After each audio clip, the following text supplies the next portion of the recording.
안녕하세요. 아틀란타 호프TV 임경철 목사입니다. 어느덧 성탄이 눈앞에 왔네요. 참으로 코로나19 때문에 1년이 어떻게 갔는지 모르게 갔습니다. 아기 예수 탄일을 앞두고 여러 가지로 느끼심도 좀 다르시고 또 바쁘신 것도 여전하시고 하실 일도 많으시겠지요.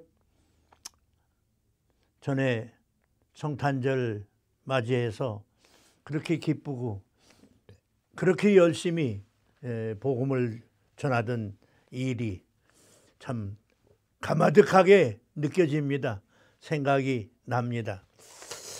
지난 한두 번 예수님이 침례를 받으신 말씀을 좀 나누어 보았습니다. 불같은 성령도 체험하는 게 좋고 비둘기 같은 성령으로 우리 삶을 살아가는 것도 참 좋다. 그런 말씀의 요지를 드렸습니다. 오늘 계속해서 조금 더 말씀을 드리고 싶은데, 예수님이 침례를 받으시고 마가가 기록한 것을 보면 광야의 시험을 받습니다. 광야에 외치는 소리를 저희들이 들었는데, 이 광야 같은 인생길이에요. 광야 같은 세상살이입니다. 그런데 주의 종들이 참 이 광야 같은 세상에서 주의 복음을 들고 열심히 또 헌신적으로 증인의 사역을 감당하시는 걸 보면 감사한 때가 많이 있습니다. 예수님이 침례를 받으시고 40일을 금식하시고 나서 광야에서 시험을 받으신 기록이 있습니다. 마귀가 예수님을 데리고 광야에서 시험을 했지만 성령의 허락하심 아래 광야의 시험이 있었다고 했습니다. 그 광야의 시험을 우리가 잘 아는 거지만은 40일을 금식한 예수님에게 이 사탄이 첫 번째 시험하는 것이 뭐예요? 너 이 돌들로 떡을 다 만들어라. 너는 참 그런 능력이 있지 않냐? 그래서 너도 먹고 많은 사람들을 먹이기도 하면 얼마나 좋겠냐? 세상에 인기 있는 일을 할 수 있을 때도 있고 어려운 문제를 해결할 때도 또 해결해야 할 때도 있습니다. 그런 시험을 예수님이 첫 번째 받으셨고, 두 번째는 네가 하나님의 아들이라는데 그러면 높은 성전 꼭대기에서 뛰어내려라. 그러면 하나님이 너를 붙드셔서 돌 하나도 네 발 어디든지 상하지 않게 붙들어 주실 것이다. 예수님이 첫 번째 시험에서는 사람이 떡으로만 살 것이 아니라 하나님의 입으로 나오는 말씀으로 살 것이니라 말씀으로 승리를 하셨습니다. 두 번째 시험에서는 주 너희 하나님을 시험하지 마라. 하나님을 시험하지 마라 그랬어요. 그랬더니 이제 또 항복한 사탄이가 세 번째 시험을 또 하지요. 뭐냐? 너 나한테 절을 해라. 나한테 머리 숙여 절만 하면 이 천하 이 모든 걸 높은 산에서 너한테 줄 거다. 나한테 고개를 숙여라. 예수님이 세 번째 시험을 만났을 때 얼마나 황당하셨겠어요. 그때 예수님이 주 너희 하나님을 섬기고 다른 것은 섬기지 말라고 하신 걸 모르냐? 어디서 나를 이렇게 괴롭히냐? 시험하냐? 이런 말씀으로 이제 대항을 하니까 사탄이 물러나고 천사가 수종을 들더라 그랬죠. 성경에도 시험이라는 말이 나오지만 우리 예수 믿는 사람들이 시험당하는 때가 많습니다. 그런데 성경의 시험이라는 것이 하나는 테스트고 하나는 템테이션이죠. 이 테스트는 창세기 22장에서 하나님이 아브라함에게 100살에 낳은 아들을 갖다 바쳐라. 하나님이 그런 말씀을 하시죠. 이 테스트라는 것은 그 사람을 어렵게 만들거나 함정에 빠뜨리려고 그러는 게 아니고 이렇게 함으로써 믿음의 계급을 올리는 것입니다. 다시 말하면 이 시험은 믿음을 이렇게 한 번 더 확인해서 믿음이 조금 더 성장할 수 있는 기회를 만들어 주시거나 또는 의심 가운데 있던 것이 확실하게 되거나 그런 것을 말하지요. 그런데 이 사탄이 준 시험이 있습니다. 이것은 우리가 잘 아는 대로 템테이션이라는 게 있죠. 이거는 우리를 거기다 빠뜨려서 못 나오게 하는 겁니다. 우리를 실패하게 하는 겁니다. 그렇기 때문에 우리는 이 사탄의 시험에 빠지면 아니 되는 거죠. 우리가 이 세상을 살다가 보면 어려운 때도 있고 또 우리가 능히 할 수 있는 일도 어떤 살아나가는 그 수로 관계에서 한 번씩 당하는 때가 있지요. 근데 예수님은 자기 자신을 지키셨습니다. 그것을 알았습니다. 우리가 늘 듣고 하는 말 중에 너 자신을 알라 그런 말이 있잖아요. 이 그리스의 격언인데 이 그리스의 격언이 참 누가 만들었다 하는 학설이 있지만은 누가 만드는 것이 그렇게 중요하겠어요. 그러나 그 말이 참 명언이죠. 소크라테스가 일반적으로 이 말을 했다고 우리가 알고 있는데 하여간 너 자신을 알라.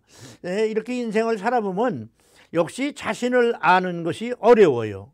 자신을 아는 것도 어려운데 자신을 지키는 것이 얼마나 어렵겠어요. 그래서 자신을 아는 것도 어렵지만 알지 못하고 자신을 지키지 못하는 때가 얼마나 많습니까? 그래서 소위 우리가 말하는 대로 믿음의 시험도 들고 또 믿음을 어떤 때 팔기도 하고 믿음을 이용도 하고 내가 교회 다니는 사람입니다 하고 내세우기도 하고 또 여보시오 내가 목사요 하고 내가 목사인데 설마 거짓말을 하겠어? 내가 목사인데 여보 마음에 없는 소리를 하겠어? 더러 그럴 수도 있지요. 예. 그런데 예수님은 요단강에서 침례를 받으시고 올라오실 때 비둘기 같은 성령이 임하면서 하늘에서 음성이 들렸습니다. 하늘에서 음성이 들리기는 요약하면 세 마디입니다. 넌 내 아들이다. 내가 너를 사랑한다. 내가 너를 기뻐한다. 그 말이죠. 다시 말하면 요한복음 1장 12절에서 영접하는 자 곧 그 이름을 믿는 자에게는 하나님의 자녀가 되는 권세를 주신다 그랬거든요. 우리가 예수를 영접함으로 회개하고 성령이 내 안에 계시고 나는 하나님의 자녀가 되는 거죠. 하나님의 자녀의 하나님의 아들로서의 믿음이 있어야 합니다. 하나님의 아들이 아무나 됩니까? 하나님의 택한 자가 아니면 안 됩니다. 성령의 역사에 감동되고 순종해서 예수님을 영접하는 사람이 아니면 하나님의 아들이 된다는 게 얼마나 대단합니까? 예? 우리가 부잣집에 양자 되는 것만 해도 또 어떤 권세 있는 집에 양자가 되는 것만 해도 대단한 걸라고 알았잖아요. 그런데 하나님의 아들이 되는 것이요. 하나님의 아들. 제가 젊었을 때 목회할 때입니다. 이웃교회에서 장로교회인데 이순환 목사님이 오셔서 부흥회를 하신다고 그래요. 이순환 목사님은 그때는 헬라어를 가르치는 신학교 교수님이신데 참 돈독한 신앙이시고 훌륭해요. 제가 폭 존경한 분 중에 한 분입니다. 그래서 바쁘지만은 그 존경하는 분의 부흥회를 참석하고 싶어서 갔어요. 그때 이 목사님이 이런 말씀 저런 말씀 하다가 하나 예를 드는데 권사님들하고 신방을 가는데 화신백화점 건널목을 건너가는데 저쪽에서 차가 오더니 이순환 목사님 무릎 있는 데를 대면서 차가 빽 서더라는 거예요. 그런데 그때 이 목사님이 그 가진 믿음을 저희들에게 간증하시는데 깜짝 놀랐어요. 저희들 같으면 첫째 뭐라 그랬어요? 아이고 이거 죽었구나. 아니면 믿음이 조금 있으면 아이고 하나님 이랬을 거 아니에요? 그런데 이 목사님이 그때 하시는 말씀이 이놈아 내가 하나님의 아들인데 하나님의 아들이 지금 하나님의 일하러 가는데 네가 나를 받아? 그러셨다는 거예요. 그때는 헬라어 하시는 분이 그렇게 많지 않았고 뭐 거의 이 목사님이 여러 신학견을 강의하셨어요. 그 헬라어 교수님이신데 믿음이 누구 말 맞다나 무식한 믿음이겠어요. 그런데 참 믿음이 확실히 있더라. 하나님의 아들이라는 믿음이 그 대단한 거예요. 우리가 하나님의 아들이라는 믿음을 가져야 됩니다. 그러니까 예수님은 마귀에게 시험을 받으면서도 하나님의 아들이라는 자기 본분을 딱 가지고 있는 거예요. 그리고 또 하나님의 음성이 그때 들릴 때 내가 너를 사랑한다 그러셨거든요. 우리가 사랑할 줄도 알고 사랑을 받을 줄도 알아야 합니다. 사랑을 할 줄도 알고 사랑을 받는 행복도 느껴야 합니다. 제가 50년대 목회를 했는데 선교부 단 존스라고 하는 선교사님 사무실에를 들린 적이 있습니다. 그랬더니 미국에서 좋은 선물이 왔는데 이거 갖다가 교인들을 나눠 주고 좀 필요한 분들 나눠줬으면 좋겠다고 그 선교사님이 저를 주세요. 그때 저는 뭐 한참 젊었을 때고 또 팍팍 난척할 때 아니에요. 그래서 선교사님 나 이거 필요 없습니다. 교인들한테 갖다 줘야 덕이 안 될 것 같습니다. 그랬더니 그 선교사님이 그때 그렇지만 사랑으로 보낸 것이고 사랑으로 받는 것일 수 있어요. 사랑은 할 줄 알기도 하고 받을 줄 알기도 해야 됩니다. 그때는 뭐 27 아니면 28대인데 그때에 들은 말씀이 지금 90을 앞두고 있는데 지금도 그게 교훈으로 남아요. 그러니까 우리가 하나님의 사랑을 받는 사람들이에요. 하나님이 여기서 내가 너를 사랑한다. 너는 내 아들이고 내가 너를 사랑한다 이러셨거든요. 그러니까 우리 예수 믿는 사람들은 하나님이 나를 사랑한다는 믿음을 가지시고 어떤 어려움을 맞거나 이제 마귀의 시험을 당하는 것처럼 이런 어려운 때 있어도 주여 주여 하면 성령께서 역사를 하십니다. 말씀도 주시고 또 입술도 주장하시고 생각도 분별력 있게 허락을 하십니다. 내가 이 위험한 데서 쓰러질 사람이 아니다 이런 믿음이 있어야 됩니다. 하나님의 아들인데요. 그 다음에 내 기뻐하는 자라 이랬거든요. 네가 나를 많이 기쁘게 한다. 그러니까 하나님의 아들 예수님이 어떻게 기쁘게 하시겠어요? 하나는 순종이고 하나는 충성입니다. 말씀대로 이루어 드리는 겁니다. 그죠? 우리는 하나님을 기쁘시게 하는 것이 다른 거 없습니다. 하나님을 순종하면 되는 것이고 하나님의 말씀을 이루어 드리면 되는 것입니다. 힘들어도 이루어 드리면 되는 것입니다. 예수님은 이렇게 자기 자신이 하나님의 아들로 하나님의 사랑을 받는 사람으로 또 하나님을 기쁘게 해야 할 참 사명감을 가지고 자기 자신을 지켰습니다. 우리가 자기 자신을 지키지 못하는 때가 얼마나 많습니까? 또 어떤 때는 지키기는 못하고 너 자신을 알라 그랬는데 우리 자신에 대하여 망각하는 때가 얼마나 많습니까? 예? 요새 소위 말해서 정체성이라는 말을 많이 쓰더라고요.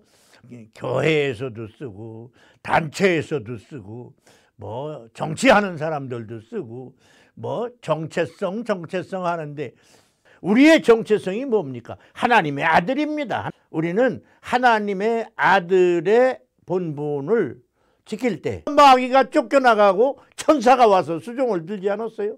천사가 수종을 들었다는 말은 마귀가 쫓겨가고 난 뒤에 천사가 예수님을 따라다니면서 심부름했다는 말이 아니고 천사는 하나님의 아들의 그 본분을 믿음을 지키려고 하는 사람을 천사는 옹위하고 있는 것입니다.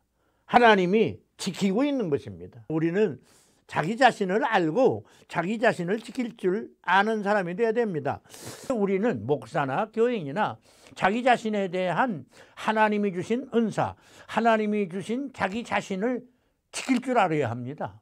그래서 우리는 교회에서도 내 믿음을 지킴으로써 교회를 더욱 은혜스럽게 하는데 쓰임받아야 되고 또 우리 크리스찬이 경제계에 들어가든 교육계에 들어가든 정치계에 들어가든 어느 단체에 들어가든 거기에 들어가서 자기 자신을 쓰시는 하나님의 성령의 역사를 순종해야 합니다. 그리함으로써 그 단체가 더욱 은혜스럽고 따뜻하고 힘있고 그렇게 발전하는 것을 도모하는 크리스찬이 돼야 된다고 생각합니다. 우리가 참 구원받은 백성으로서 또 교회에서 이런 직분 저런 직분을 맡았다고 하면서 어떤 경제계에 들어가서 세상 사람하고 같은 방법을, 또 세상 사람 다 나쁜 건 아니지만 말하자면 착취하거나 뭐 갈취하거나 그런 사람들 하는 짓을 우리도 따라서 한다면 그건 뭐 다를 게 없잖아요. 정치계에 들어가서도 우리에게 주시는 말씀의 권위 또는 말씀의 인도를 받아서 바른 생각을 제시하고 또 나라와 민족을 위해서도 기독교인으로서 한 사람의 성령의 인도함을 받는 사람으로서 정직하고 정당한 말과 행동을 할 때 그 사회에 우리가 그리스도의 영향을 끼치고 우리가 빛이 되고 소금이 되는 거 아니겠어요? 그래서 자기 자신을 지킬 줄 아는 사람, 우리는 먼저 자기 자신을 알아서 하나님이 내게 이런 은사를 주셨다, 나는 이렇게 쓰임을 받아야 된다는 믿음 가운데에서 예수님이 사탄의 세력을 이긴 것처럼 우리 믿음의 그 본분을 잘 지켜서 이 악하고 이 교묘한 세상의 유혹을 물리칩시다. 많은 학자들이나 목사님들이 요새 하시는 말씀 가운데 들어보니까 사탄이 협박을 가지고서는 기독교인들이 안 넘어가니까 유혹을 가지고 물리친다고 그렇게 말씀들을 하시더라고요. 지금 웬만한 협박에 우리 크리스찬이나 크리스찬이 아니더라도 협박에는 요새 잘 안 넘어가요. 그런데 유혹에 넘어가는 때가 많습니다. 예수님이 하나님의 말씀으로 이긴 것처럼, 성령의 역사로 이긴 것처럼 모든 유혹을 물리치고 천사가 수종드는 자기 자신을 지킬 수 있는 그런 하나님의 아들이 되셔서 하나님을 기쁘시게 하는 앞날이 있으시기를 간절히 기도합니다. 특별히 성탄이 내일 모레인데 메리 크리스마스, 좋은 성탄이 되시기를 바랍니다. 감사합니다.